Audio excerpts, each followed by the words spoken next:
Hey everyone, and welcome back to my channel. The focus for this video is going to be all about SBA number 3 with the assignment focusing on the preparation of sauces. So without further ado, let's get straight into the SBA question. Now by now your teacher would have informed you of the requirements of the SBA, but let's just go through it just so we have an idea of what it is that you're expected to do. So it says, good sauces are the pinnacle of all cooking, both in the skill they require and in the interest and excitement they can give to food. Demonstrate your understanding of sauces by preparing a dish with a reduced sauce and preparing a dish with a thickened sauce. Now, in case you're wondering, a sauce may be defined as a thickened flavored liquid which can be added to a food or dish. Sauces are known to have a variety of functions. They enhance the flavor or disguise undesirable flavors in dishes. They bind ingredients together for some dishes.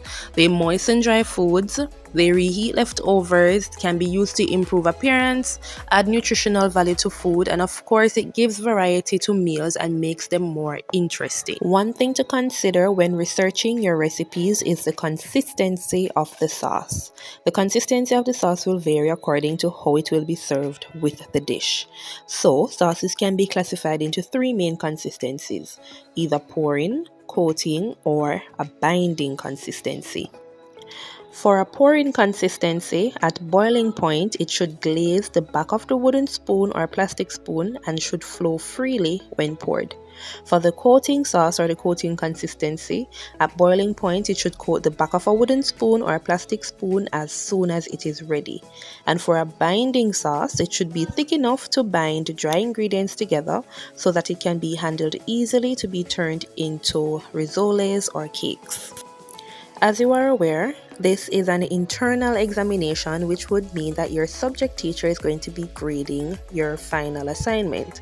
Now, these are some things that your teacher is going to be looking for. They're going to be looking for consistency and body, going to be looking for flavor, and they're going to be looking for appearance. In terms of consistency, the sauce should be smooth with no lumps. It should not be too thick or pasty, but it should be thick enough to coat the food lightly. For flavor, it should be distinctive but well balanced, must have the proper degree of seasoning, and the flavor should be selected to enhance or complement the food or provide a pleasing contrast. And then finally, for appearance, it should be smooth with a good shine and good color for the type of sauce that you are preparing. Okay, so let's get down into the meat of the matter. Now, if you can recall, at the beginning of the video, we went through the SBA question. Now, as a part of the question, you're required to make a thickened sauce. Now, these are some ways in which the sauces may be thickened. So it can be thickened by adding a starch, and that could be with the use of flour, cornstarch, or arrowroot. You could thicken the sauce with protein, and the protein would be in the form of eggs. You could make an emulsification of oil and water, or it could be pureed, which would be either through vegetables or fruits. Now, in addition to making a thickened sauce, you're also required to make a dish with a reduced sauce. If you're wondering how you're going to make a reduced sauce, it is performed by simmering or boiling a liquid until the desired concentration is reached by evaporation.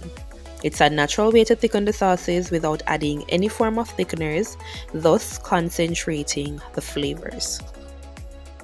And by now I can tell you're getting a little bit more anxious when it comes on to selecting the dishes for your practical assignment.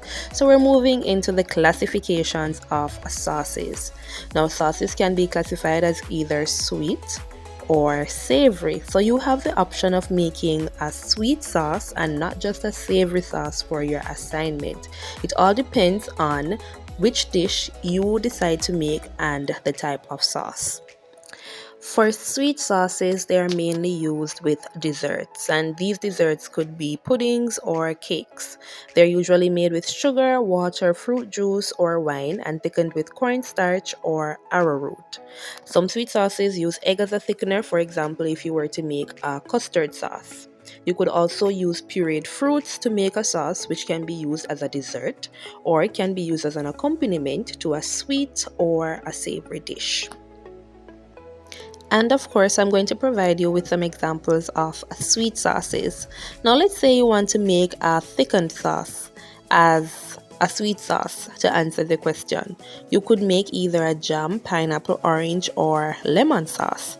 Let me just give you an example of how that would work. For the orange sauce, you could probably pair it or toss it with fried chicken. And for the lemon sauce, you could pair that with baked fish. As you know, seafood pairs well with a citrus. Now let's say for argument's sake you don't want to make a savory dish. It's totally fine. These sauces could pair well with desserts. So they could go with cakes, or they could even go with pies or tarts. Now let's say you want to make a sweet sauce, but you want to do it as a reduction.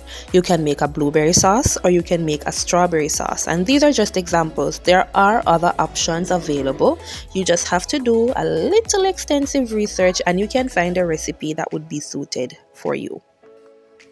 As part of the guidelines for the third SBA, it was stated that candidates are allowed to make derivatives from the basic sauces, which would be the 5 mother sauces. And the 5 mother sauces include tomato sauce, brown sauce, bechamel sauce, velouté sauce, and a hollandaise sauce. Now these tend to fall on the savory side. So whereas we would have looked at the sweet sauces, we're going to look at some savory sauces that you can use. The first mother sauce is the tomato sauce.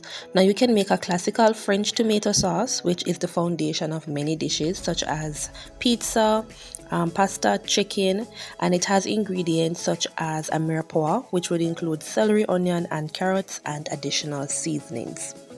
You could also make a marinara sauce, and a marinara sauce is more commonly known for being a pasta sauce or a spaghetti sauce, but recipes may vary, but the common ingredients usually include garlic, onion, bay leaves, olive oil, and tomato paste. Another variation of a tomato sauce could be the Creole sauce, which is sometimes referred to as the red gravy. It is either a reduced sauce or it could also be a thickened sauce, and it is made from fresh tomatoes, onions, bell pepper, and other seasonings. The last variation listed here is a tomato mushroom sauce, which is a standard tomato sauce, but it features or is dressed with mushrooms. The second mother sauce that we're going to look at is the brown sauce.